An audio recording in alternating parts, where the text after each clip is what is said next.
Today I'd like to talk a bit about grafting nut trees, specifically chestnuts, but it'll apply to some other nut trees as well. Uh, and we've already done a video on basic grafting technique, and what I wanted to illustrate today was some of the differences in grafting chestnuts as opposed to grafting your more common fruit trees like apples and such.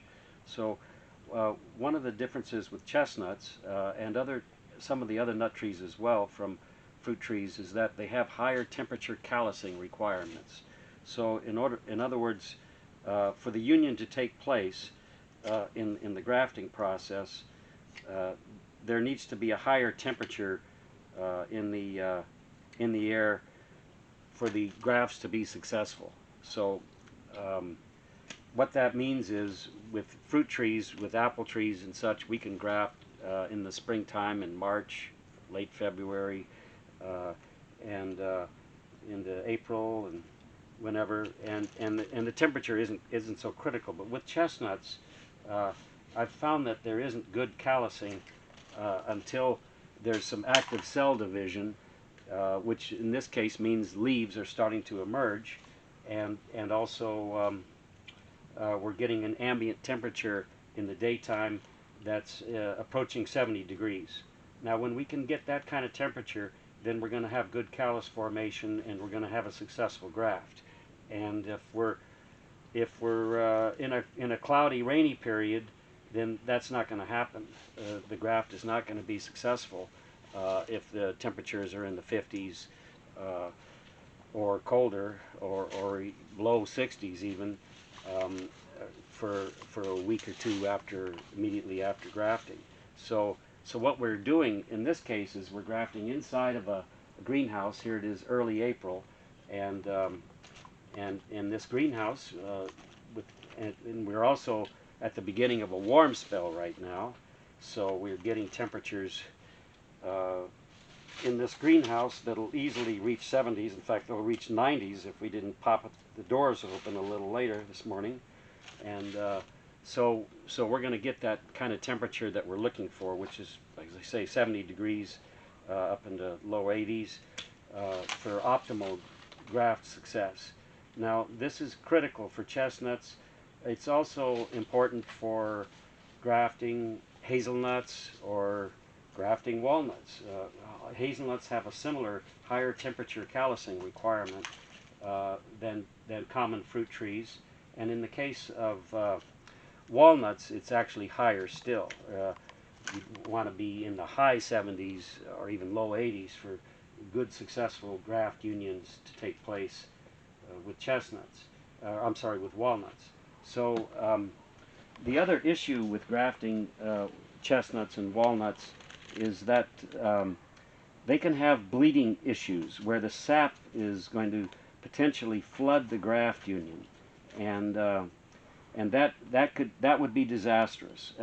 So what we have in the spring is we have sap flow rising up, and in order to divert the sap from flooding the graft unions, after we make the grafts, I make several incisions into the rootstock at a node, upward incisions like this, so that the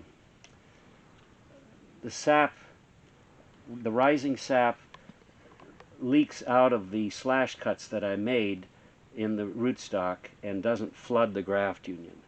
If it floods the graft union, then a successful union is not likely to be taking place.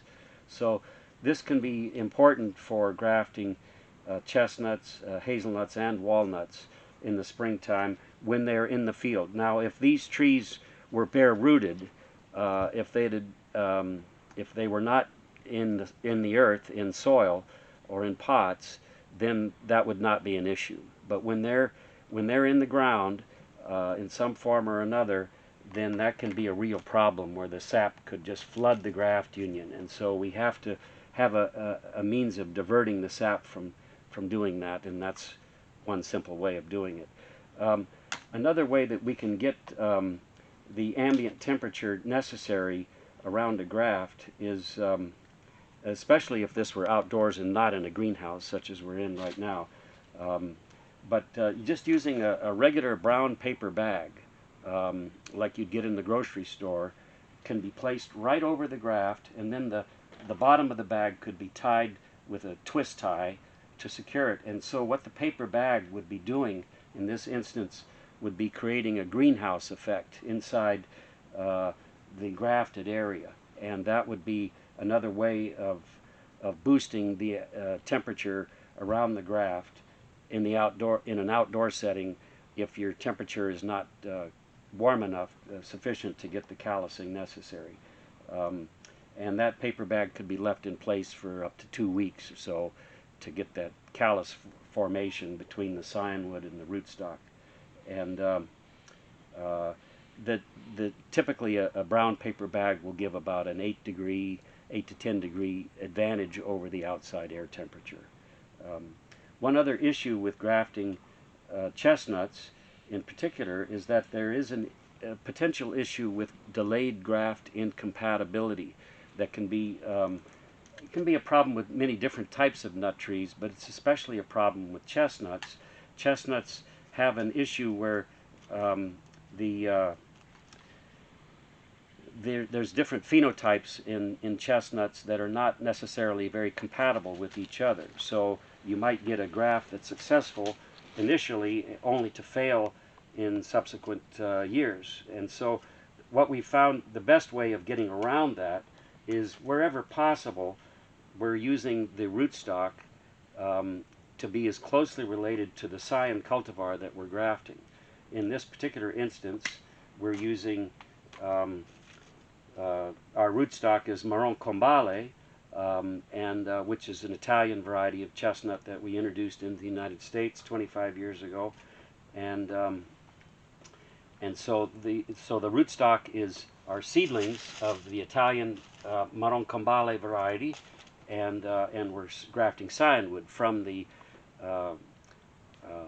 Italian Marron Combale variety onto its own seedlings. And this way we get around any potential issue of delayed graft incompatibility by using a rootstock that's as closely related to the cultivar as possible, and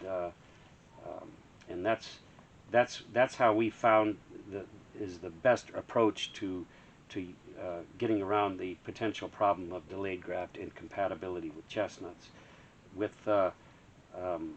With other species of nut trees, for example, with walnuts, black walnut is often used as a rootstock for Persian or English walnut, and one of the reasons why that's used, the black walnut, is that the black walnut is resistant to the honey mushroom root rot disease, which can be a problem, especially in monocultures where this particular fungus is prevalent. The black walnut rootstock is resistant to this fungus. The English or Persian walnut seedling rootstock is not resistant. And so the other thing I just wanted to mention is that, of course, I can strip off the rootstock just like this so that we can force the graft into the scionwood. We're just using one bud here. That's all that's necessary. But with chestnuts, we can pretty much graft them at any height wherever the scionwood meets the diameter of the rootstock.